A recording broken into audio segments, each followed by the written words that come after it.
Okay. Hi guys, good evening. So kanina finally nakapag solo ride ako.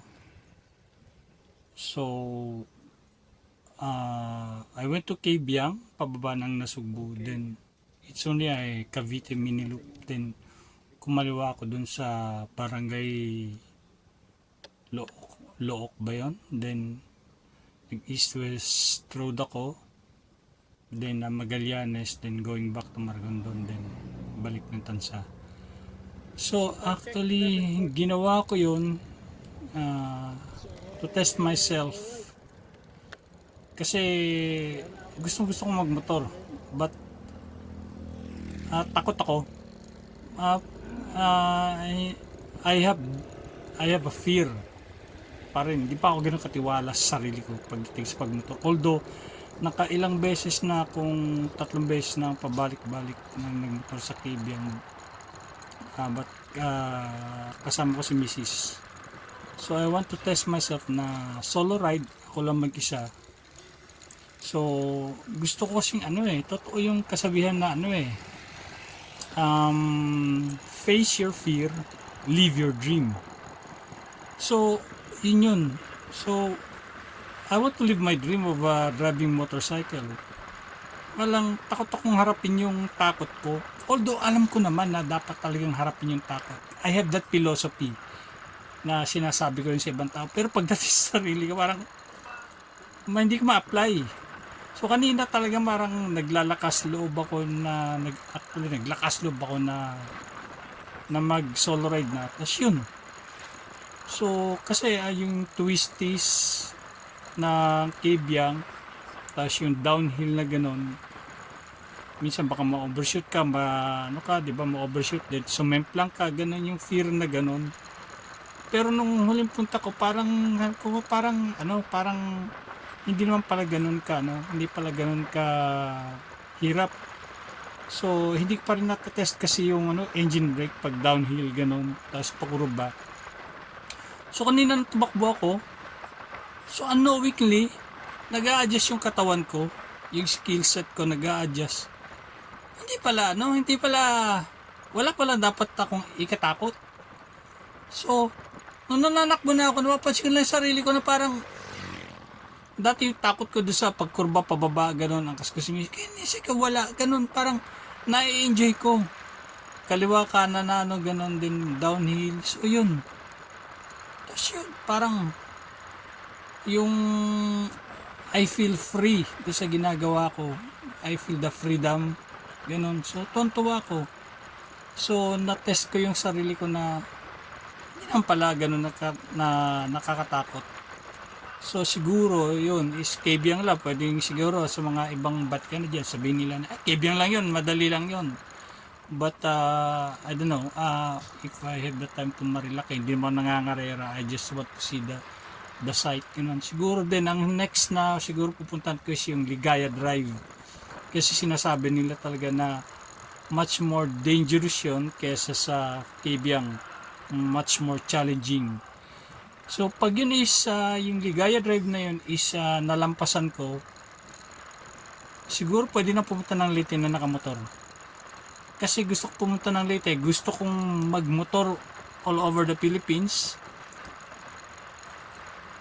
But yun nga, takot pa ako na ganun. Una-una kasi yung motor ko bago lang, wala pang 1 year. Wala akong mini driving lights. Hindi ko mapalagyan kasi daw pag tinalagyan ko ng mini driving lights is mabuvoid yung warranty ng motor pag may nasira, ganun. Kaya hindi ko malagyan ng mini driving lights. So hindi ko pwedeng itakbo ng gabi. Mahirap. But then, kasi ang daming inspired ako dun sa mga moto vlogger like si Sir JT ng Motor, si Jerry P. So inspired ako sa mga din, lalo na dun kay I Ride Pinas, tsaka si kay Tita Arlette. Kasi kaya nila. Bakit? Siguro kaya ko rin, considering na parang kaya nag-comment ako kay nag-comment ako kay Tita Arlette na siya yung template na kaya mo, being na ganun. Hindi naman sa inaano ko yung pagiging babae niya, but diba, but more sa akin. So anyway, I still have to test myself na kayan ko. Siguro yung Ligaya Drive subukan ko, I don't know, some other days medyo busy. So yun, so pag nagawa ko yun, siguro yeah, makapunta ng Leyte kasi it's been like tagal na rin na hindi ako nakapunta ng Leyte since I was grade 2. So ganun lang guys. So yeah, keep on riding, ride safe, continue to inspire people. Okay, good night, thank you. Let's go!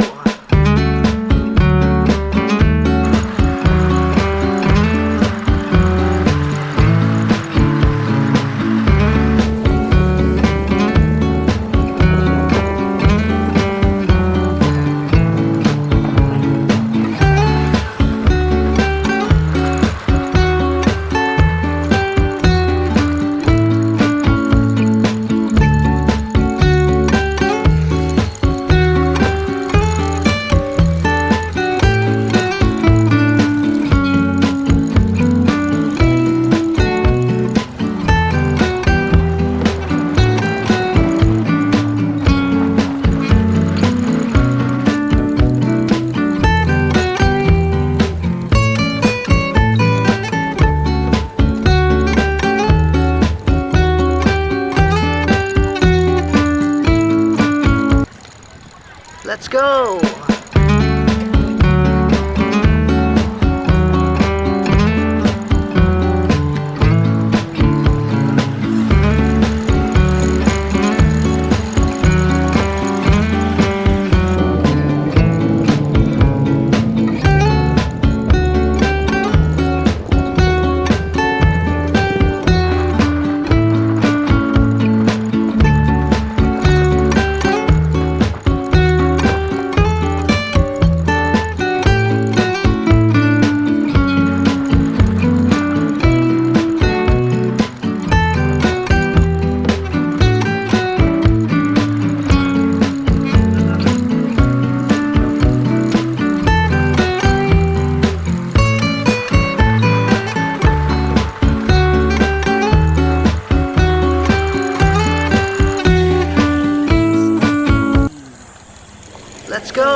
go!